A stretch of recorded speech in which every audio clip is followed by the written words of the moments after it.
Welcome to the Baseball Insiders. I am Adam Weinrib, joined, as always, every Wednesday by FanSided's MLB insider, Robert Murray, and we are still reeling from the Rafael Devers trade that shook Major League Baseball. I spent the last 48 hours thinking of unanswered questions, things we don't know the answer to yet, things we've gotten hinted at, and things we won't find out till later in the year, and so we have plenty more to break down about the league-changing trade from over the weekend, including, again, some stuff that we've gotten partial insight on that I really want Robert's take on. Am I just stalling because the New York Yankees are on 29 straight scoreless innings? We're going to do a minute on this podcast today for every inning in which they have not scored. They haven't scored since before the Rafael Devers trade happened. So that's interesting. If everybody was coming here for that, there you go. You got it. But we've got plenty to talk about. I want to discuss some of these Rays rumors, the Rays ownership stuff too. Not sure what you know, what you've heard, but rest assured we'll try to get into everything we can. Drop into the comments, ask us questions. We'll answer those as well. Happy Wednesday, last show for the week. Robert Murray, how you doing?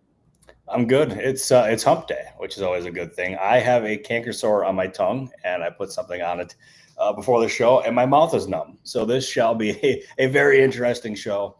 But we have plenty of thoughts about the Rafael Devers trade, some insight on the Rays' potential sale. So lots to talk about today. I have Cooper behind me walking to answer your question, Hunter. Ooh. So Cooper is not sleeping, unlike Drew. But it's good to be here. How we doing, Adam? Happy hump day. Happy hump day. We're doing good. It's finally summer in New York after a week of it being like 62 and wet. And I'm going to go ahead and blame the Yankees' ineptitude on that. Plus, when you get buzzsawed by Kyle Hendricks in the year 2025, all you can do is tip your cap. Guys, just too good. If you want to talk about that and more, find us in the Discord. Become a member. Join up. You can join at either the Rumor Mill tier or the All-Star tier. Rumor Mill tier has private Q&A with Robert on Thursdays at 3 o'clock Eastern time. So that's appointment viewing in the channel. Get your questions ready, but also get them ready for the show. We are happy to answer some today. 2 shows a week now, plus the Prospect Show with Eric Cole on Tuesday. As we get closer to the deadline, we might kick in and start up with 3. And yeah, as MLB Deadline News says, I am leading the Yanks in RBI over the last 29 innings. We're tied, to be fair. I'm tied with luminaries like JT Brubaker and Pablo Reyes, who got DFA'd before this even really started. So epic for me. We are seeing some sick stuff. And by the way, if you cowards at the MLB store are watching the show, sell the Rafael Devers Giant City Connect jerseys. What are you doing? Fanatics. I'll be at Fanatics Fest on Friday. So if you're there, say hi. But hey, I'm going to talk to the cowards in person. Put that on the market. I'll buy 12. I own a Xander Bogaerts Padres jersey, and I'll own this too if you put it in your store, which you should. You should also subscribe to the Moonshot if you have not. That is FanSided MLB's weekly email newsletter where Robert and I and the rest of the MLB staff writers take on the issues of the week with humor, insight, and behind-the-scenes info. You can read that and more on fansided.com/baseball-insiders for Eric Cole's prospect work, Robert's columns, plenty of insight on the Devers trade. We're going to get into it here, as well as some truly weird stuff that I read sometimes. I don't know why I write it, but I do. I wrote about Craig Breslow ordering breakfast yesterday. You can read that on fansided.com/baseball-insiders. Okay. 6 questions stood out to me that are still unanswered about the Giants Red Sox Devers trade, even though we've gotten the press conference, even though we've gotten Red Sox media availability, even though we've gotten smiling Devers walking through clouds of smoke, only to hit a double and 2 hits in his first game in San Francisco, but also lose. Anyway, the bases were left loaded with 1 out in the bottom of the 9th against Emmanuel Clase. If you weren't watching that, you missed some great baseball. But there's still plenty on my mind, and some of it has only come up over the last 24, 48 hours, where these various pressers have brought up stuff when I was like, wait a second, what are you talking about? I haven't heard that. Why are you talking about that now? I mean, the Christian Campbell thing where Devers was maybe offended by Campbell stepping in to play first base. Craig Breslow using an AI-generated interview tool to interview a candidate for 5 rounds of a baseball ops job. Red Sox personnel calling him an effing stiff live on a Zoom call. So much to go through, but I do want to start with these hints that we'd uncorroborated, and I don't know anything, but the hints that John Henry may have vetoed a more lucrative offer because whatever team that was not willing to pay Devers' entire salary. Instead, the 3 weeks or so of discussions with the Giants were the ones that paid off.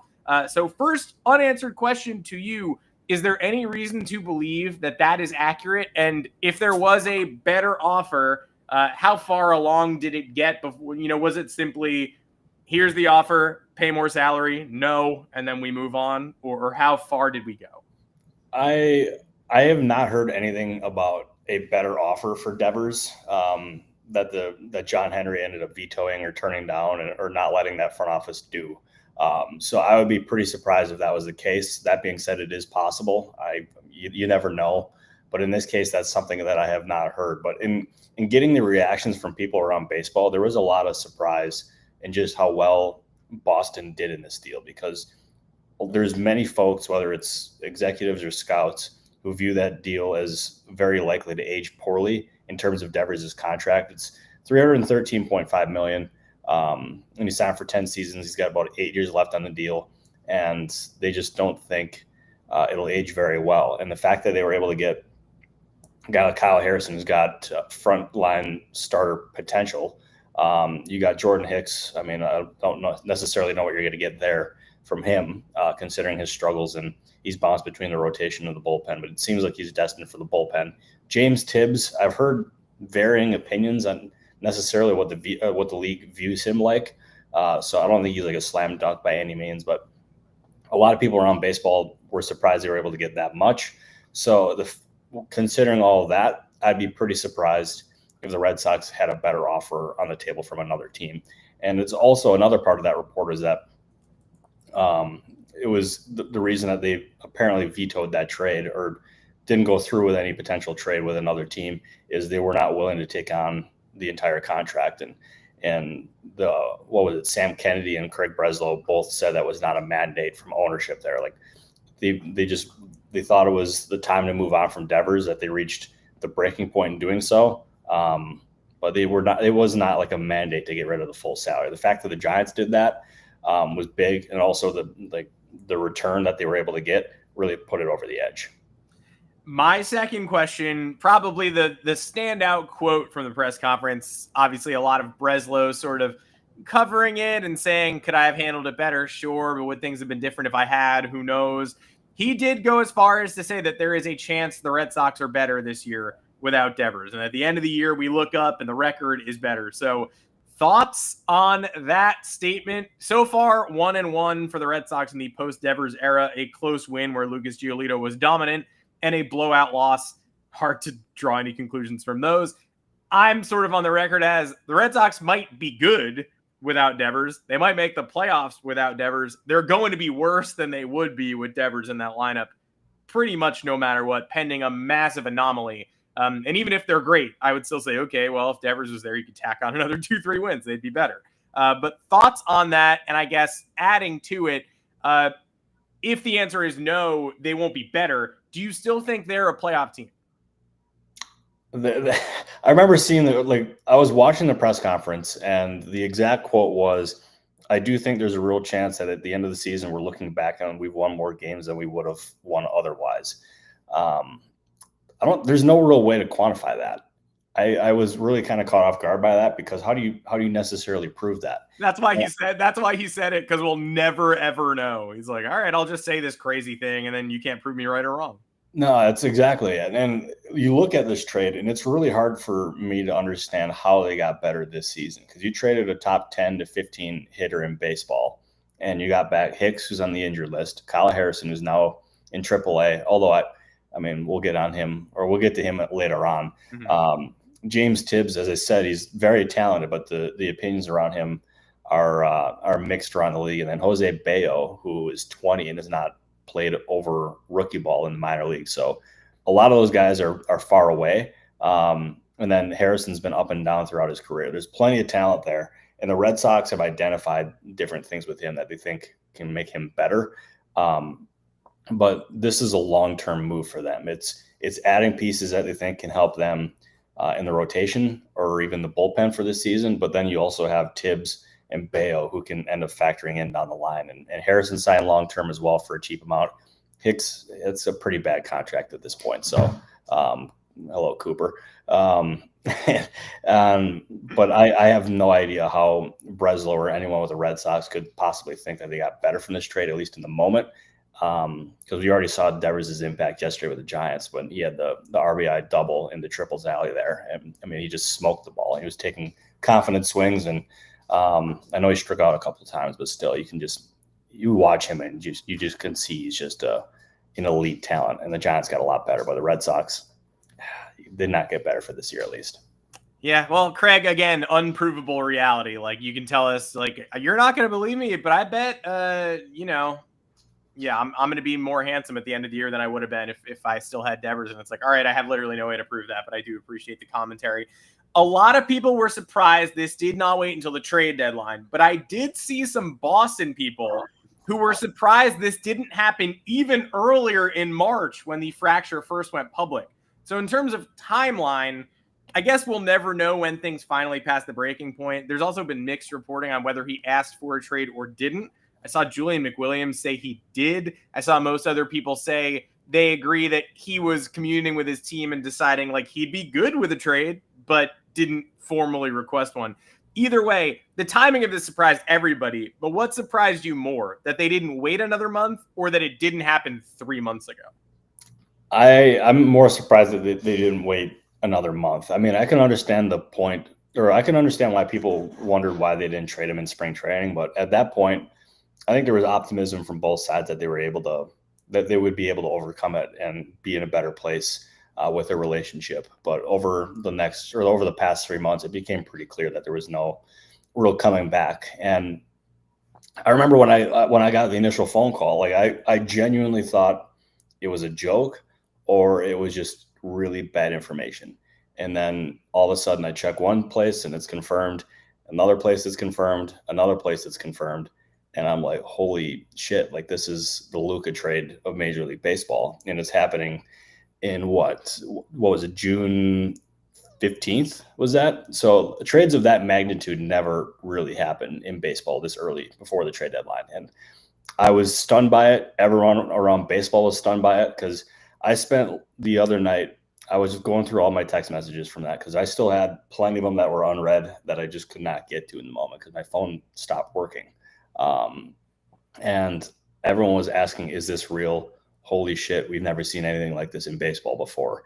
And honestly, I kept going back and trying to figure that out. In terms of a star player being moved like that, and especially at this time of the year, it's super unprecedented. And I was not the only person who thought it was a joke. My Twitter mentions would seem to suggest that everyone thought it either got hacked or it was bad information. But obviously, it was correct information. And yeah, finally, my world was starting to slow down. And now Devers is in San Francisco while all the other guys are in Boston or in AAA or just in the minor leagues in general. Yeah, I thought it was safe to grab a small family dinner on Sunday night. I was dead wrong. And now this brings me to the part that I think is unanswerable because we don't know the timeline. But I am curious of your thoughts on Harrison and Tibs, because my first inclination is Kyle Harrison goes to Worcester now, but could be a major piece of the Red Sox rotation in the second half, especially as a guy like Walker Buehler struggles, and especially as we learn whether the Red Sox are going to be in experimentation mode or not. Tibs, I still don't get. I think it's the asset you grab, but it makes perfect sense why they asked for Bryce Eldridge, reportedly, so many times before settling on Tibs as the prospect piece. Their outfield was crowded as is. Their outfield is their strength. I don't know, unless you're moving positions or unless you're just trying to stockpile and not based on need, I don't get what role he serves. So a two-parter, is Kyle Harrison in Boston by the end of the summer? And is Tibs in the Red Sox system past the trade deadline? Is he trade bait once again? As far as Kyle Harrison goes, I do believe he'll be a factor for them this season. And as I said before, they've identified different things that they believe can help unleash him and unlock him and become a better version of himself. And Logan Webb was adamant to Kyle Harrison, both behind the scenes and even publicly in his comments to the media, that he believes that Harrison is going to be a star. He has all the ability in the world to be a very, very, very good pitcher. And he, for whatever reason, it hasn't worked out yet, but he's got the ingredients and the stuff to make it happen. So I'm anxious to see him in the Boston's player development system, especially with Breslow there, because obviously he knows pitching very well, considering he was a pitcher. So I'm optimistic that he'll end up being a better version of himself in Boston. But as far as Tibs goes, and this is the part that I've been trying to figure out myself, is Boston's had a glut of outfielders, and we've said that for months. And then they had James Tibs, and that further complicates things for their outfield picture. And Breslow, when he ended up saying, or when he ended up doing his media availability about this trade, he said it gave them another asset to move at the deadline. And I don't know if he was talking about Bayo. I didn't know if he was talking about Tibs, but it's clear that the Red Sox have something in mind here. In terms of Tibs. And even then, I checked with somebody yesterday, and like, even if the Red Sox don't move Tibs, they're very high on him. Like, they think they have a really nice prospect there. So maybe you can end up moving a guy like Abreu, or maybe Jaron Durant. Like, you have different options where you can move them. So it's not just a Tibs or bust thing, but they have a lot of flexibility at the deadline here. So I would expect them to explore a lot of different options. And it kind of reminds me, I go back to comparing things to the Brewers a lot. But when the Brewers traded Josh Hader, they got Estuary Ruiz and a bunch of other players from the Padres. And the Brewers' initial hope was to flip Ruiz at the deadline and to try to end up upgrading their offense. And they had a couple of different options in mind. Obviously did not pan out, but it all happened within about 48 hours. So from the Hader trade to all of a sudden the deadline being over. So it was a pretty quick turnaround for them to do so. So the Red Sox now have about 6 or 7 weeks to go until the deadline. So they have plenty of time to evaluate the market, to see what teams want, to see what's out there. So I would expect Breslow to be very busy and possibly end up moving another outfielder before too long. Now, here is a flip side to a question I asked on the last show about whether Devers would be the biggest name traded this year, and it happened months before the deadline. We all, I think, stand by the fact that probably, yeah, I don't know if you're going to get a bigger superstar changing hands this summer, but will a bigger named prospect move in a different trade than the ones the Red Sox got in exchange for Devers? Will we see a more prominent prospect, higher ranked at this point in time, change hands in July? Are you saying from the Red Sox or just in general? In general, like, is there going to be a bigger name on the move than Harrison and Tibs? I would not be surprised by that at all. I think that's probably likely. All right. Well, but no, it's a small thing. There's nothing done yet. But Jair Alexander. Yeah, going to the Baltimore Ravens. But I do think that there's going to be a bigger prospect moved, and we're only getting a slow, like a small idea of what is going to be available at the deadline. And the team that everybody is watching, as I've said, is the Arizona Diamondbacks. Mike Hazen has made it very clear that they want to buy at the deadline. They don't want to sell. But if they end up falling out of this thing and make their players available, that would be a team that has a lot of talent available, where we can end up seeing them get some pretty good prospects in return for some of their guys, or even the Marlins if they end up moving certain guys. But Yuri Perez and Augustin Ramirez are both untouchable there. So I wouldn't expect either one of those guys to end up moving there with Miami. But anyone else, I think is fair game. There's a bunch of other teams that are still evaluating things as well. The Rockies are not going to get any elite prospects for any of their guys, I don't believe. But I do think that there's a pretty good chance that we see a bigger prospect moved in at the deadline. I do see Josh Naylor being mentioned in the comments. That is obviously someone that I'm watching as we try to figure out who's moving at the deadline. And MLB Deadline News mentioning the Twins in free fall as well. I can't ignore that either.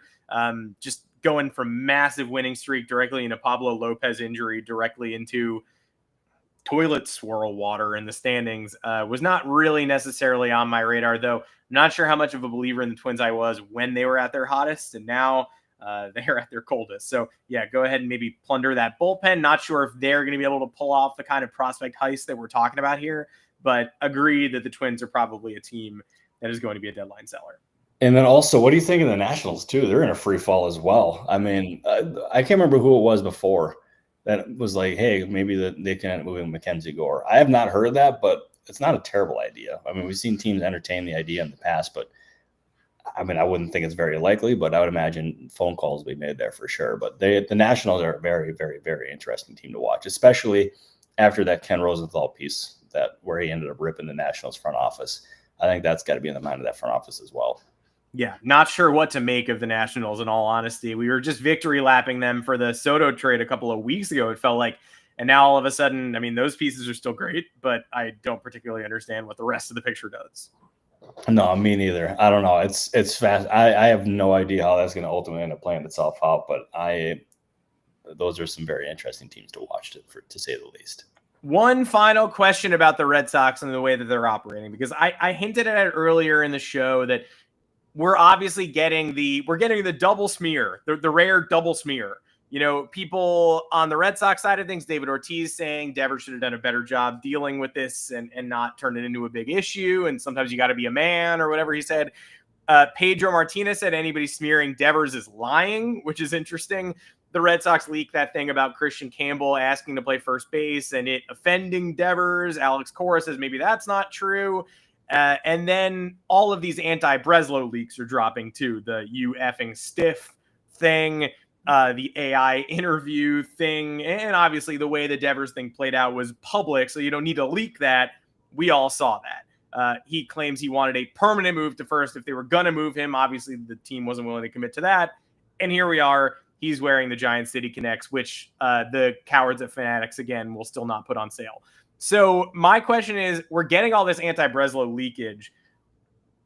Is he going to, like, at any point, is this on his ledger? Like, how secure is his future in Boston? And will free agents use the way that this Devers situation played out as a reason to be skeptical of that front office? Or is this viewed throughout the league as just a totally isolated incident?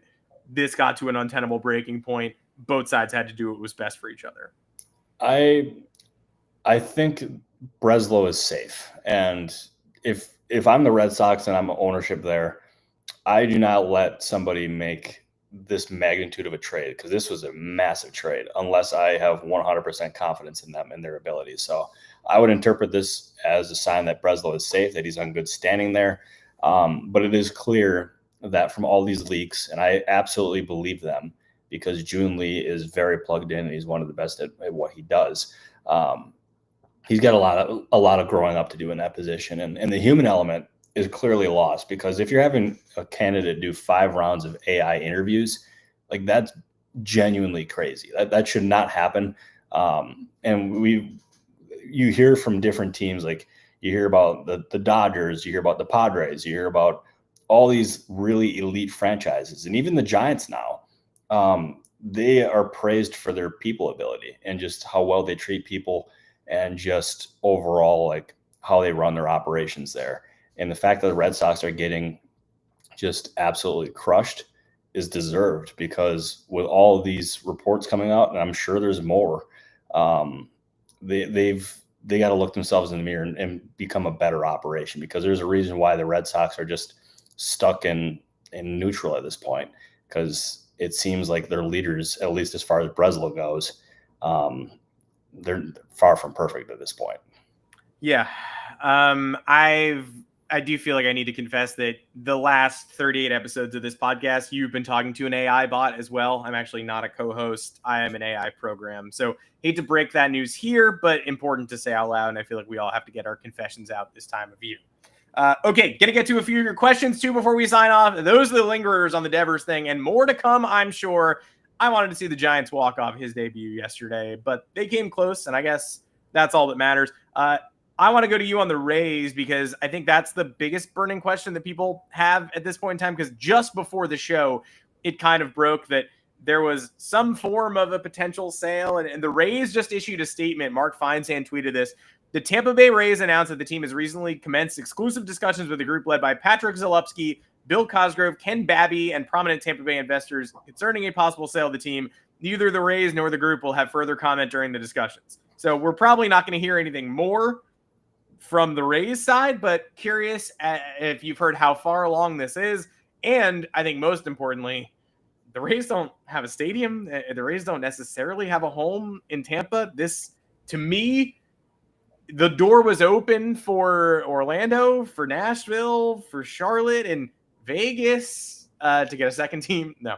But this is a Tampa Bay investor. So that sort of screams dedication to the area, or maybe at least Orlando at the furthest. I don't know what your thoughts are on what the future of the Rays is and what's at stake here.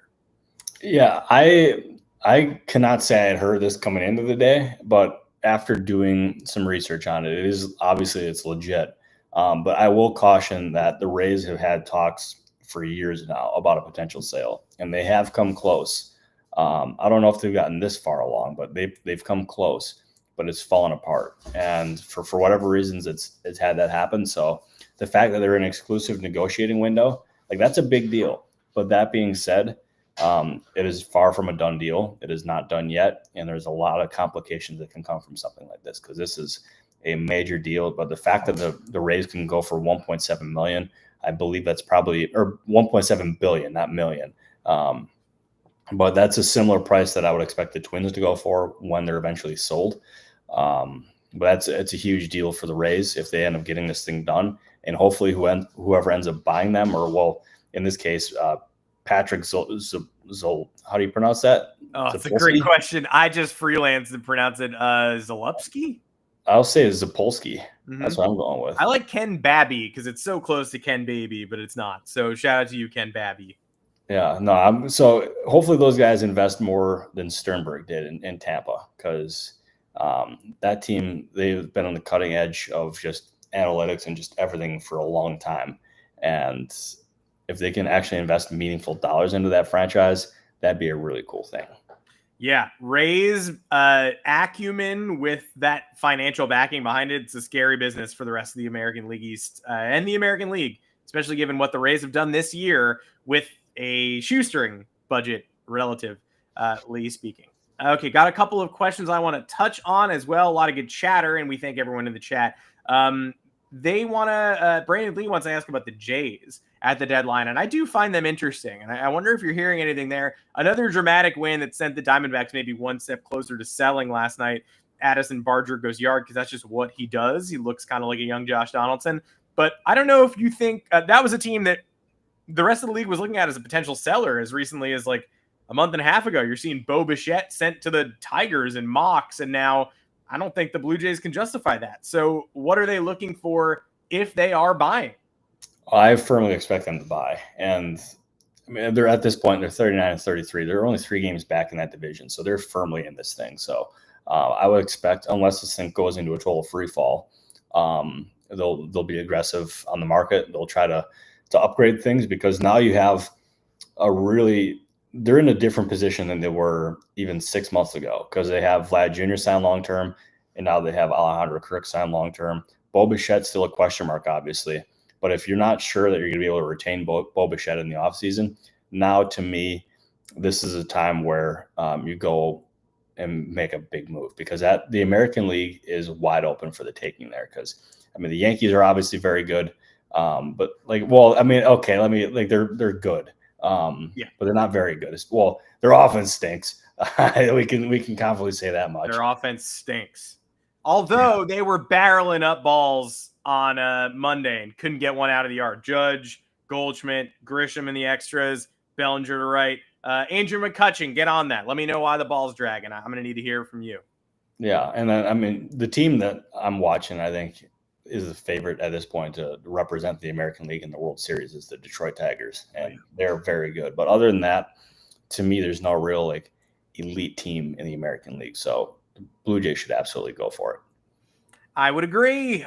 So what is going on with the Padres? As Kyle weighed in on, said it's been dreary in San Diego this month too. So I feel you. It's gross over here. I'm going to be in San Diego in August, so it better be sunny by then. Otherwise, I'm going to be Venmo requesting a bunch of money from Kyle specifically.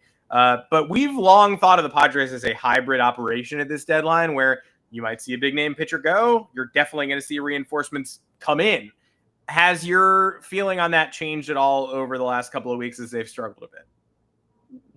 No, I'm stunned that we have a Padres selling question in the chat here.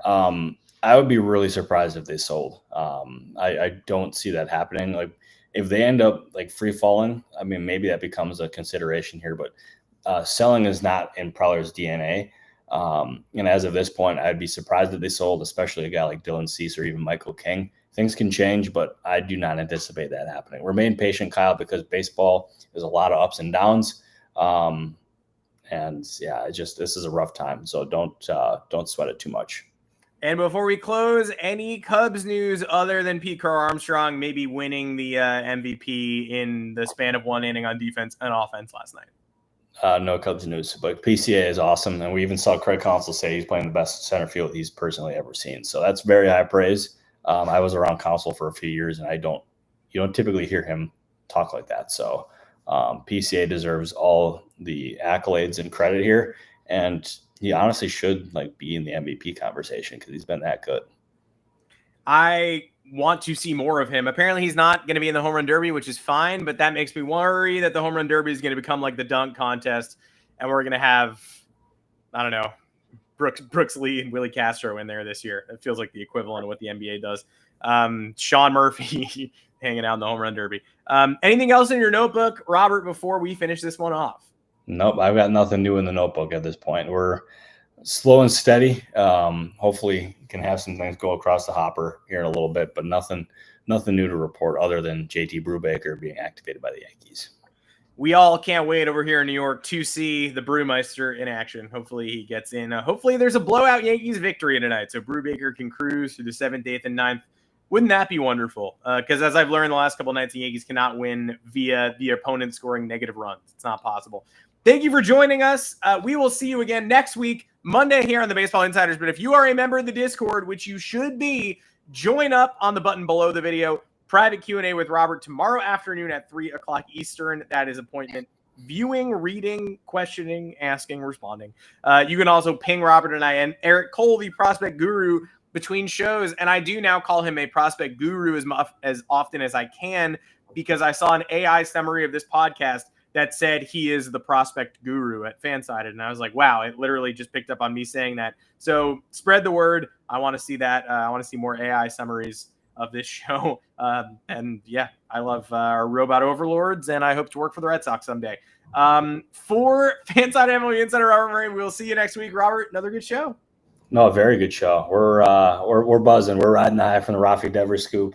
And we're going to keep the momentum going through the trade deadline and throughout the rest of the season into the offseason. So cannot wait. Appreciate everyone who tuned in and commented. We had a very lively comment section again today, so that was nice to see. Oh, yeah. And also nice to see Drew awake from his slumber. So thank you, Drew.